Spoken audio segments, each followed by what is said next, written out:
Angel, we are now live, streaming on YouTube, Facebook, and our Facebook group. We're going to be obviously putting this onto our podcast Startup Chats. Absolutely. Thank you so much for joining me. I'm stoked that you're here. I think I've up a little bit early. I think you were just saying before we went live, I made you put you through hell. So I do apologize. No, that's okay. That's okay. You know, I'm so connected all the time, but it's true that, you know, you try to plan ahead a little bit what's going to happen in the day, but if it doesn't happen, it's okay, and you will know how throughout the conversation today, or you will know why. Well, let's kick this off because, you know, I'm so excited to talk about this whole topic of, you know, startups and that journey and that challenge that we all face, and I think wherever we can sort of get those pearls of wisdom or advice or help or a little bit of inspiration is always going to be a good thing and always help. So but before we maybe sort of dive into what we're going to focus on, which is that whole, you know, pivoting in times of crisis, I think that's a really interesting sort of topic actually, because I've certainly done that in various sort of, you know, degrees, and you know, we can chat about that. So yeah, it'd be interesting seeing your perspective. But before we do, would you mind sort of introducing yourself to the audience, and just giving a bit of a background about, you know, who you are and what you do? Absolutely. So my name is Angel Ribo, and I'm in Dallas, Texas, although I was born close to Barcelona in Spain. Basically one of my favorite cities, by the way. Oh, look Barcelona. at that. Love it. Okay, I thought that you were going to say Dallas, Texas. I've never been. I'd love to go. I'd love to come to visit. There's lots of great things here happening. So, but anyway, you know, obviously I love Barcelona too. Basically both corporate CEOs and established entrepreneurs, they hire me to bridge the gap globally for expansion and exposure. The reason why I helped, you know, I use internationalization strategies to accelerate the growth of their companies is because throughout my life, for the last 25 years, I have held more than 1,500 CEOs in 33 different countries. And I was able to do that because actually, let me tell you a secret now that you are actually in the UK.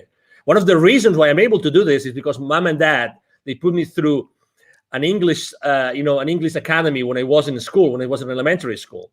And outside school, I was learning English. And I remember that the summer of 1982, I spent a whole summer in Scarborough, North Yorkshire in the UK, learning English.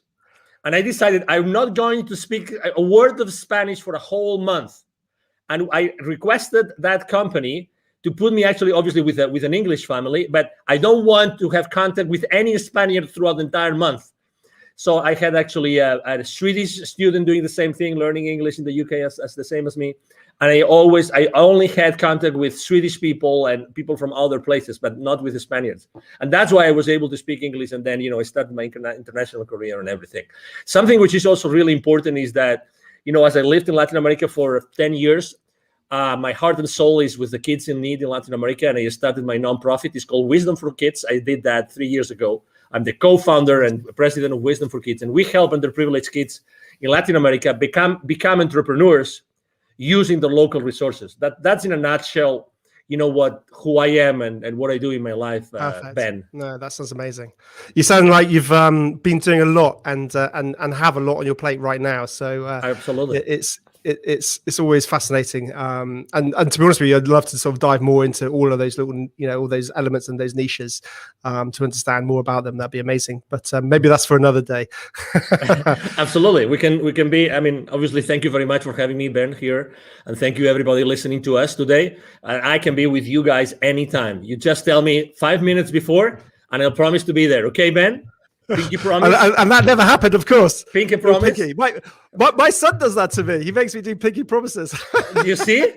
Of course, I told you just 5 minutes, as opposed to the 1 minute today. It's 5 minutes. I mean, this is like 5 times more time ahead. It's wonderful.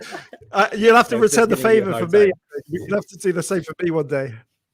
No. Of course, obviously, I'm giving Ben a hard time just because he's this kind of guy that he takes you know, jokes and being hard on him as lightly as I do. So it's a pleasure to be with someone in life that doesn't take everything judgmentally, which we unfortunately tend to do. And you know, that's actually one of the challenges of the startup entrepreneurs as well.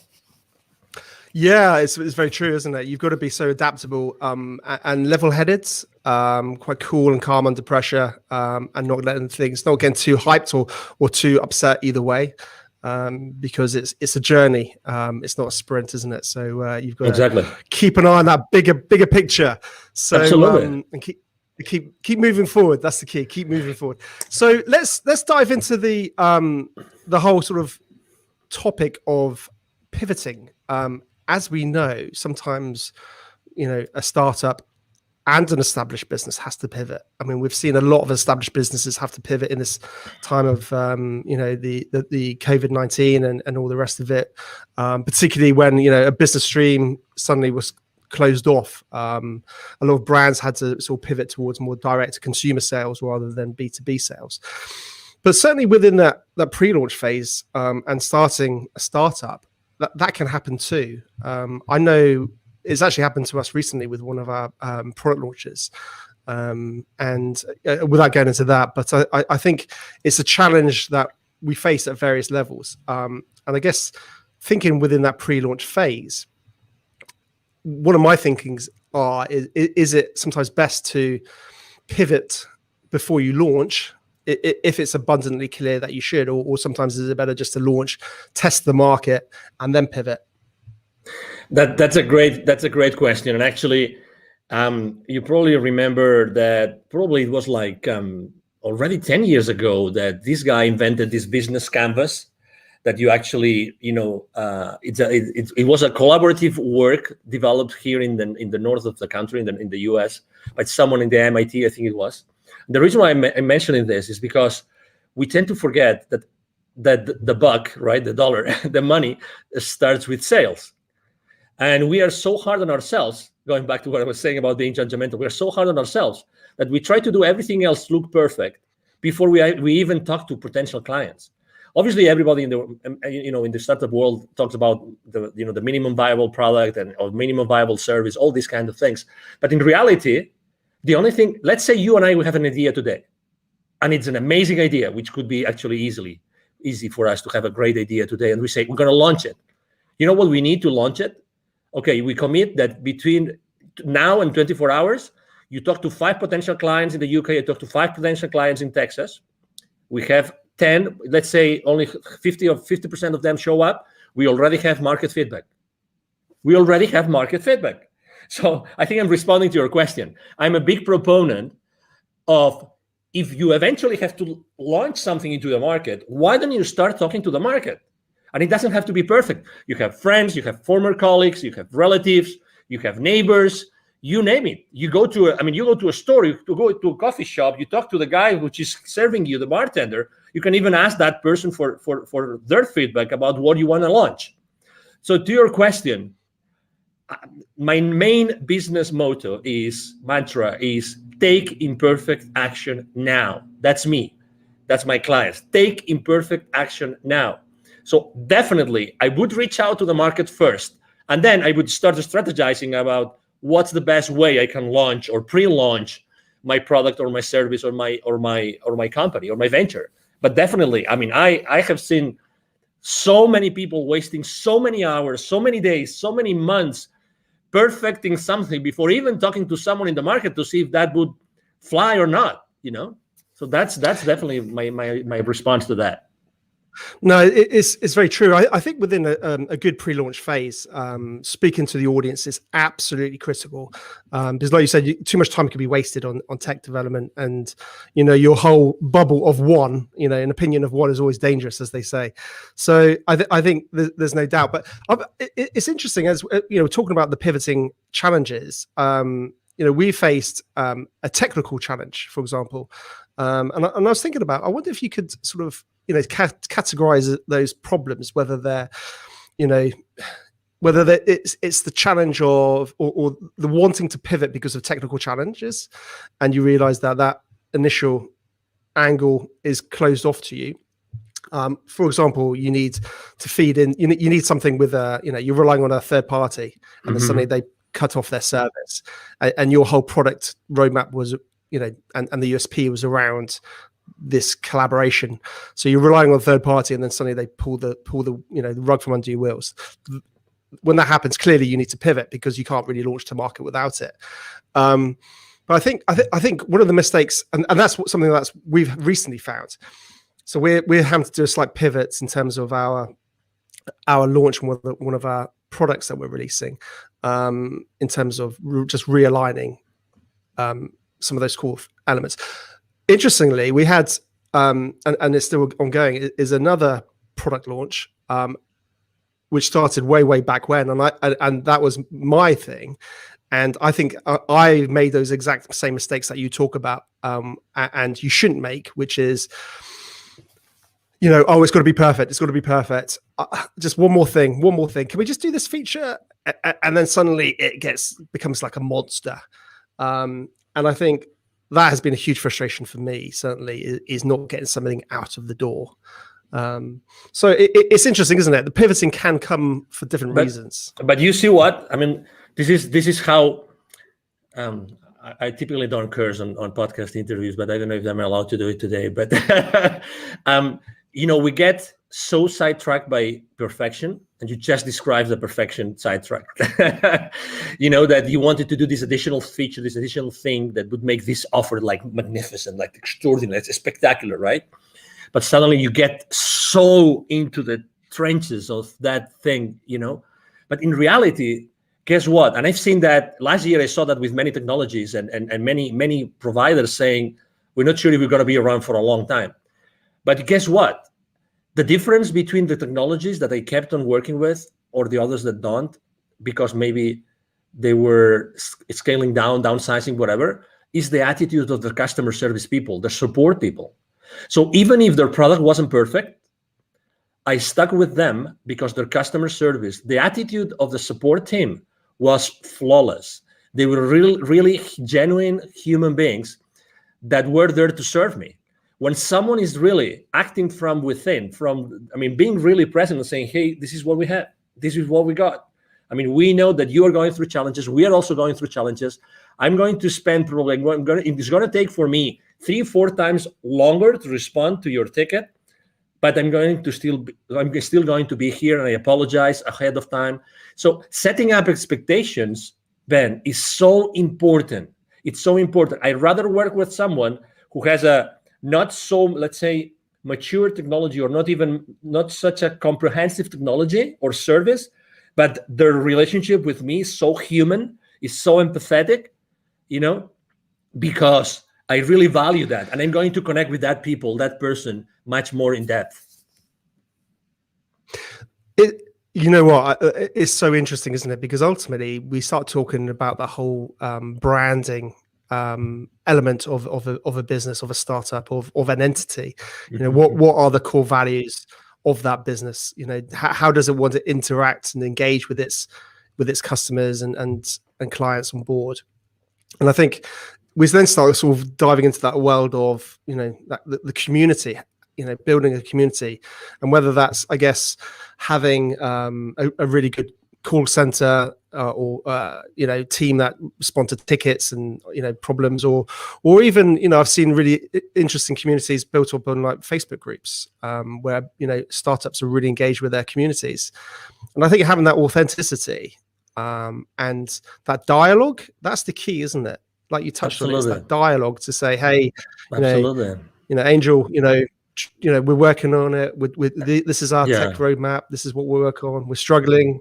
We're trying to get things off the ground. We're bootstrapping it, or whatever it is. And then you can feel, more of a passion towards that brand and company, and see the face behind it. Yeah. And on its own, actually, if we think about it, that's such a strong, powerful part of planning in any pre-launch phase, but also post-launch, because obviously that's when you've got to deliver effectively. And follow through, and that's always challenging. Absolutely. I can give you even another example. Last year, there's this technology that they love to use. My team is an expert on using that. It's called Zapier, which allows you to automatize so many different systems. Zapier takes webhooks from here and there and blah blah blah, integrates so many. So I use a specific dashboard with my clients, and guess what? This guy said they're not cheap, but this guy said, we're going to give you 3 to 6 months for free, just because we know you're suffering. And their support system is great. Okay, so they gave me 6 months for free subscription last year, just for the sake of it. Just for the sake of it, because I was a small business owner, I qualify, blah, blah, blah. Just 3-4 months ago, a competitor came up to the market at a fraction of their price. And they offer you so many more actions per month, which is the currency that Zapier uses. So like a fraction of the price and offering you much more for that fraction of the price. But guess what? I'm not going to change from Zapier. I'm just giving you an example, right? I'm not going to change because they stood behind me, with me all the way. They provided me extraordinary service. They even said, we know cash flow is an issue for you. We're going to support you. So, oh my God, do you think that they will ever leave Zapier as a technology provider for my team and myself?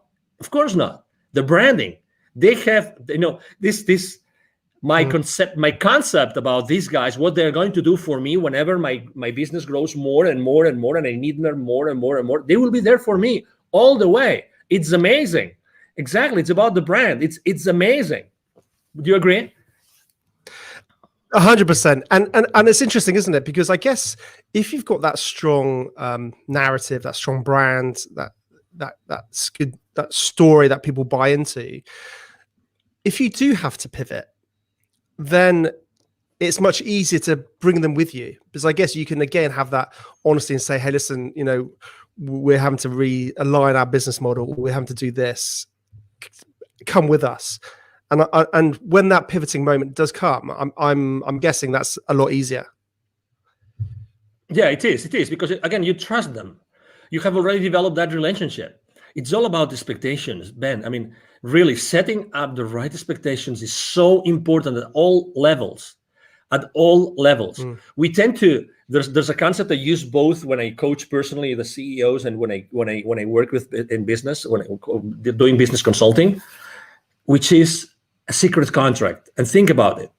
This concept of secret contract is just brilliant.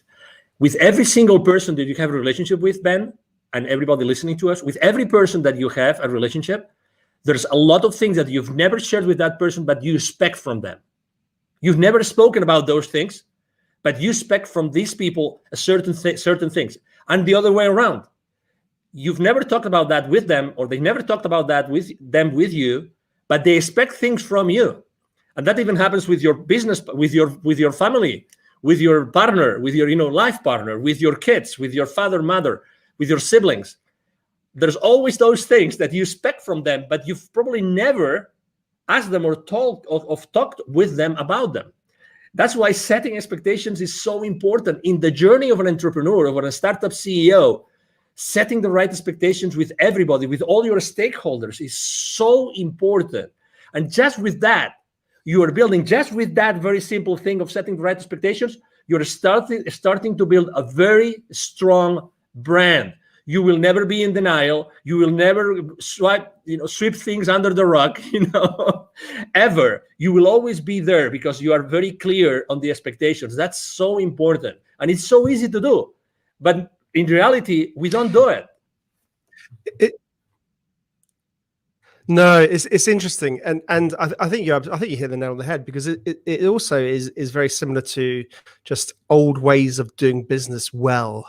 We're talking about digital businesses, online businesses, and all the rest, but it's about doing business well, and it's always been the case. Whenever you're dealing with a client, setting expectations, whether it's timeframes or what you can achieve by when, and being realistic with that rather than over promising. If you can set a realistic expectations and actually over deliver and things like that, it's just simple things, isn't it?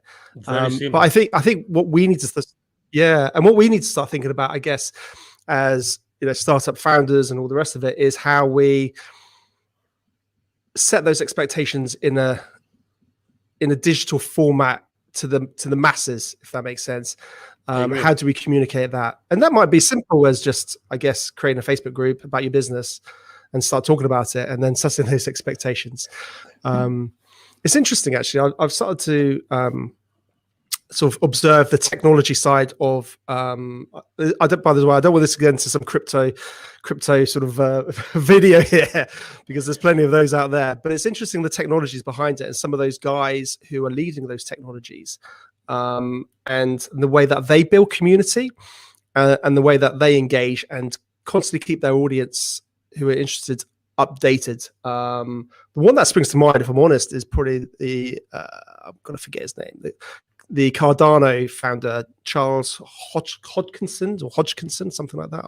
I can't remember off the top of my head. And he's constantly sort of talking about Cardano and what they're doing and all the rest of it. And that's when you just think about it for, I guess, your own business or your own startup it's interesting lessons that you can possibly take for yourself post-launch, but equally, I think pre-launch, and start getting a bit of hype behind it before you even go live potentially. When should a business, I guess, not pivot? That's an interesting question. Can businesses pivot too soon? I think that the market speaks. I think that the most important thing is to see if the market is actually moving, is shifting, if the market is asking for different things or not, if the market is still willing to pay for the same products and services or not. That's the question. It's not about us. It's about the market. It's about, is there a new market being created? Is there a new community being created they're going to want specific things? So that's the question. I think that you have to really put the thermometer in the market. You have to have those conversations, those imperfect conversations with your potential clients, and see, hey, will you keep on paying for this? Do you still feel the value? Do you still feel the value in these kind of products? Or right now, what's happening now, what do you think is going to help you go to the next level? How many times, honestly, think about this, Ben. How many times before you sell to a client, you actually tell them this: I know I'm going to be part of your problem when you place the PO with me, because you're going to put X amount of money on my pocket and you will have nothing in return. My commitment to you is that I will make as much as I can to return on your investment. But how many times you have told that your clients, I care so much, I know that I'm going to be your problem right now when you place the purchase order, right? And I also care, I really care about how you are going to recover that investment. These conversations are very uncommon and kind of conventional, because they are uncomfortable, because we think, oh, maybe someone doesn't place the PO, right? It's very similar to, as entrepreneurs, when we start niching, and we start thinking of what's the right way to position, what's the what's that sentence, that pitch sentence, that statement that we use when we're trying to craft it, that we're always between this 30,000 level feed, copywriting, or onto the ground level copywriting, right? We're always trying to bring as many people as possible to our world so they can buy, or we niche down so much so that we really speak clearly to someone who are really the people that we want to serve, right? We also move in that space. You see, it's the exact same thing. Obviously, I think we have to be extremely precise, because we really want to serve someone, and we want to serve this someone really, really well, right? So to your question, again, definitely there's a moment where you have to decide if it's the right moment to pivot, or if to pivot or not. But again, it's all about who you are serving. Let me tell you an example. What could you say has happened last year with 7.5 billion people? If there is one factor that had all 7.5 billion at some point, it's fear. Okay. I'm not talking about politics. Okay. I'm just saying what it is. There's never been more fear in the planet like last year. Okay. And maybe it continues this year for whatever reason. Okay. I have been building bridges. You are a public figure. I'm a public figure. We're here to build bridges. We're not here to fracture the society. We're here to actually help everybody come together, get together, and make this world a better place. That's why you're doing what you're doing. 100%. That's what I'm doing. Exactly. Right. So, but still, if there's fear, think how you can help everybody. If you know that everybody's going to be in fear, why don't you talk to your market and you double check that that's the reality, and double check if that fear is going to move the needle for what they need. They may need some additional personal support. They might need, support for specific areas in their business. Right? Is that fear going to affect the existing clients or not? Is it going to affect will you have to deliver your product or your service in a different way? Again, it's all about the market. It's all about the people, how they feel.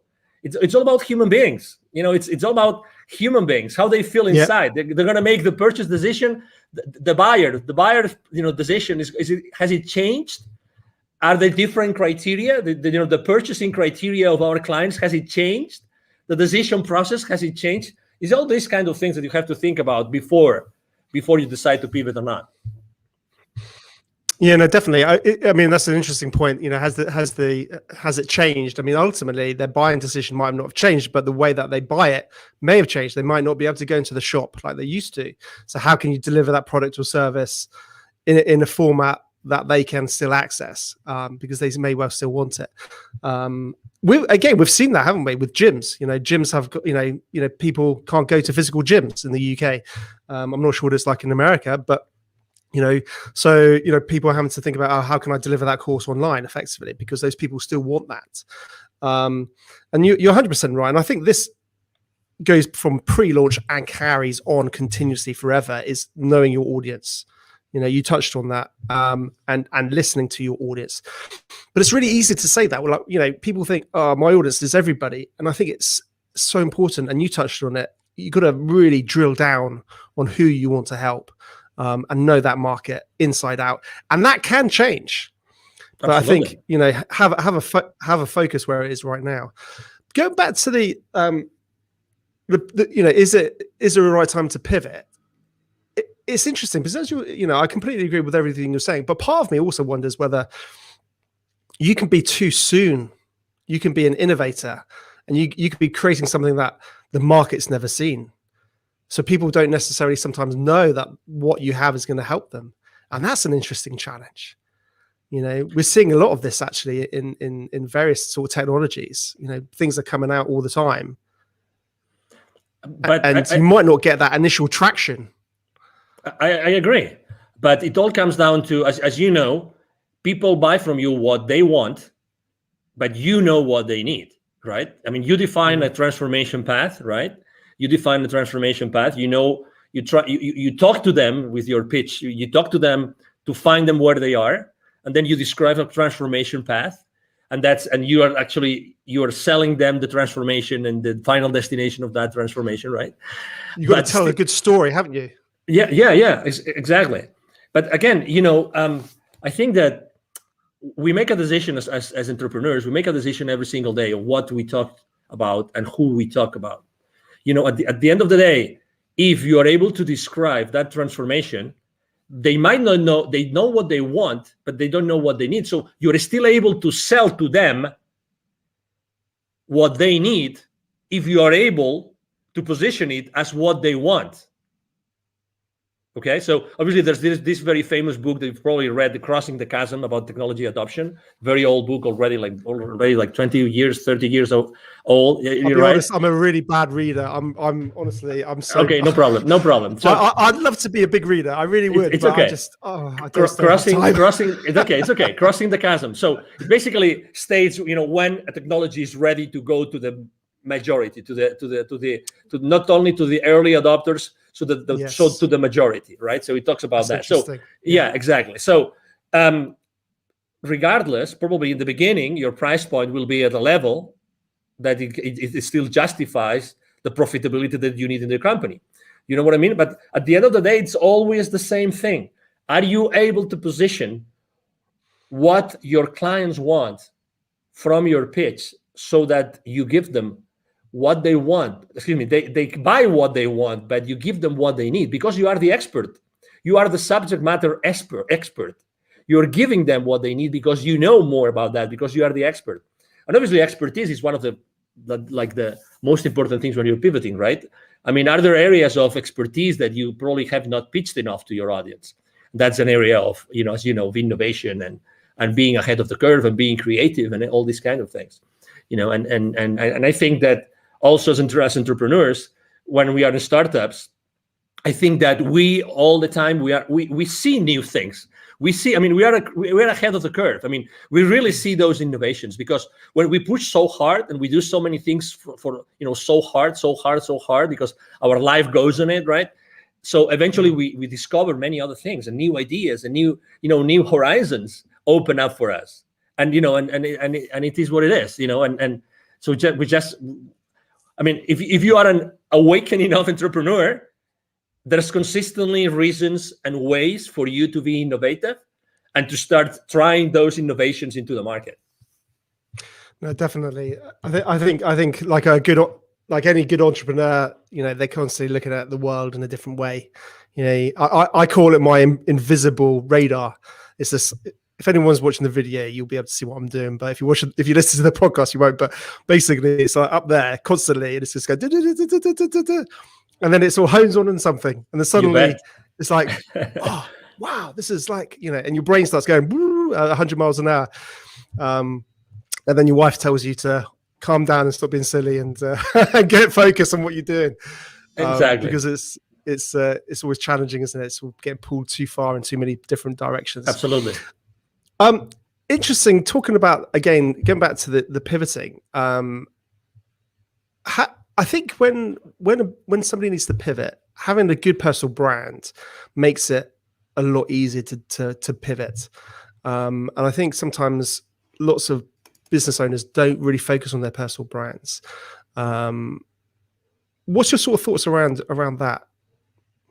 Well, I think there's two. This is a two-way street, right? Because you want to have a very strong personal brand, but at the same time, you don't want to be the main constraint on your business, right? So you have to be careful, okay? Because you obviously want to have a whole, system, people that will support you in delivering all that, okay? So the personal brand is very important, but also make sure that in the delivery of your products and services, you are not a constraint. So that's the number one thing.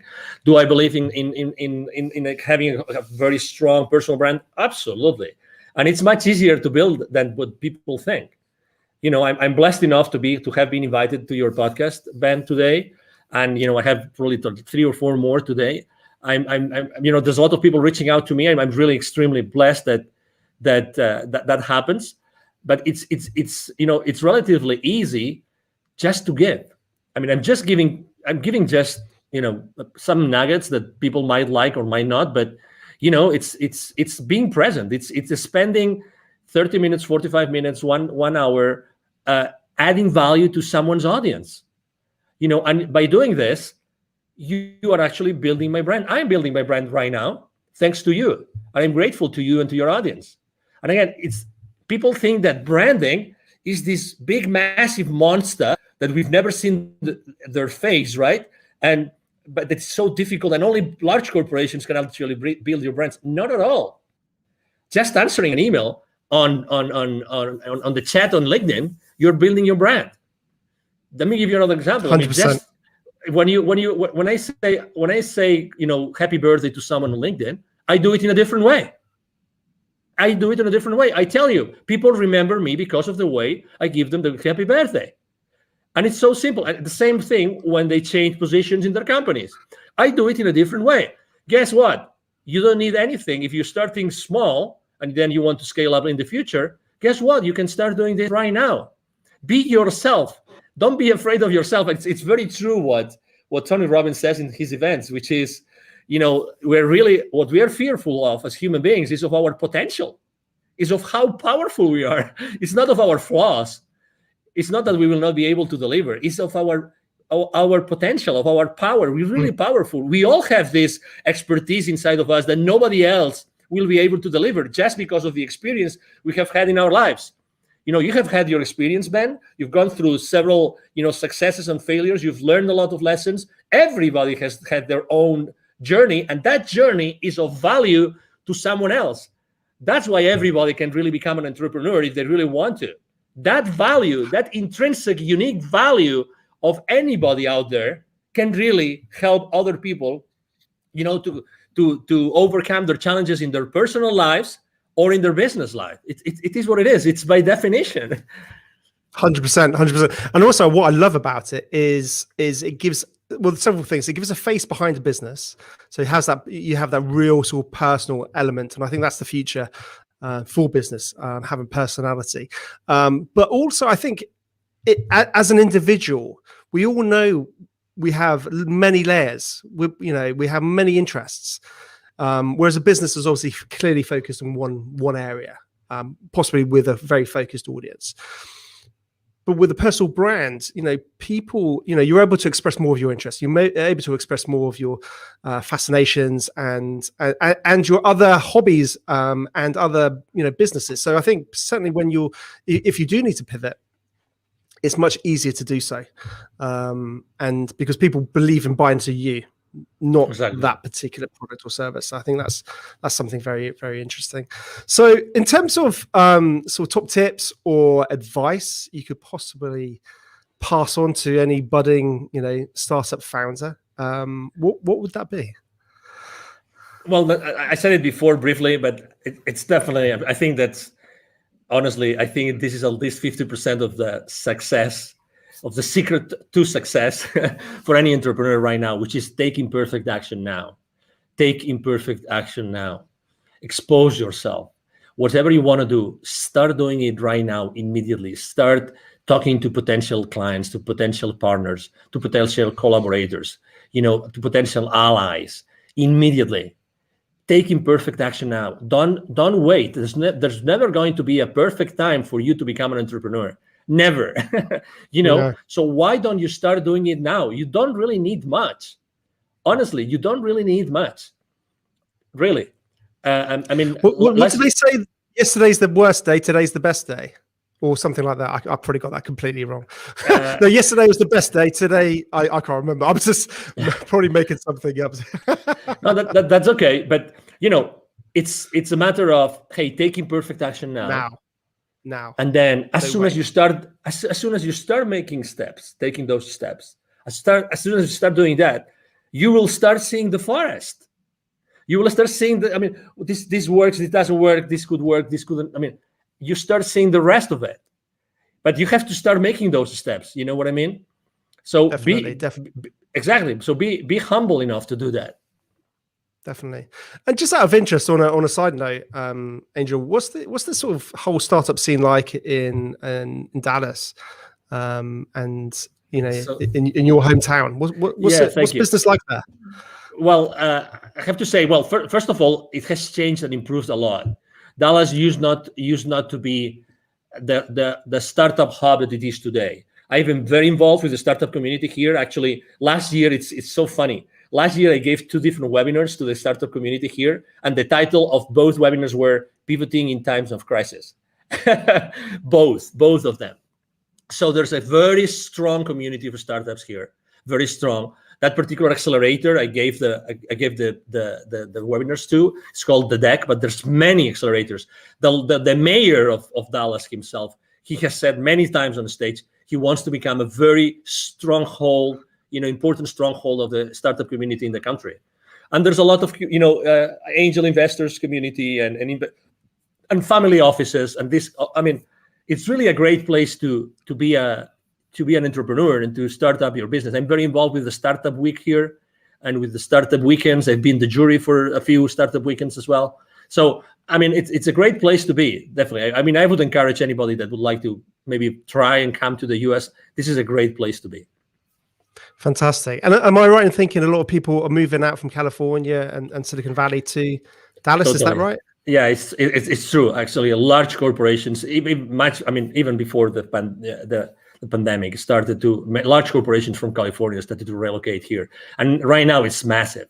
It's massive, the amount of people that are moving from California and many other states to Dallas, to Texas, North Texas, because Dallas is strategically positioned. You don't think about it, but Texas is a huge state. We will never run out of space. That's the beauty. We will never run out of space. And we don't have a state income tax, which is great.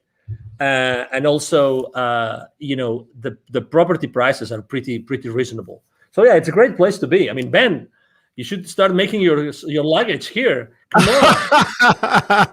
Well, I've got a wife and 2 kids to sort of bring in tow. So great school systems here. Great school system. Oh, fantastic. Well, absolutely. You know what? We can have this conversation aside, Ben. Well, it'd be great one day, definitely. I think in my dream one day, I really want to make sure I get to meet, like you in the real world, and all my guests, because I think it's it's very easy for us to just do it virtually, and that's fantastic. But I think if we can actually try and do that, like down the pub and have a beer, that's where, relationships can get built and go further. And I think, digital and what we can do now is amazing. But I think if we can get that, carry on with that social element into the real world, I think it gets even more powerful. Yeah, no, definitely. So one day I will get over to Texas, and come and say hello. So no doubt, I'd love to come and say hello. Awesome. Please do. Brilliant. Well, Angel, listen, thank you so much for joining me. It's been a real pleasure. Fascinating to chat about pivoting and some of the challenges and all the rest of it. And you take care and have a great day. And you too. Thank you very much. And if I may, just to tell people how they can find me. Absolutely. Okay, so again, my name is Angel Ribo. Last name is R-I-B as in boy O, R-I-B as in boy O, B as in boy O. The easiest way to reach out to me is to send me an email to angel as in heaven, angel@angelribo.com. Okay. Thank you very much. Really, Ben, it's been a pleasure to be here. And thank you everybody that has been listening and watching to us today. 100%. I'll put all your links in all the show notes and all the rest. How kind of you. Thank you.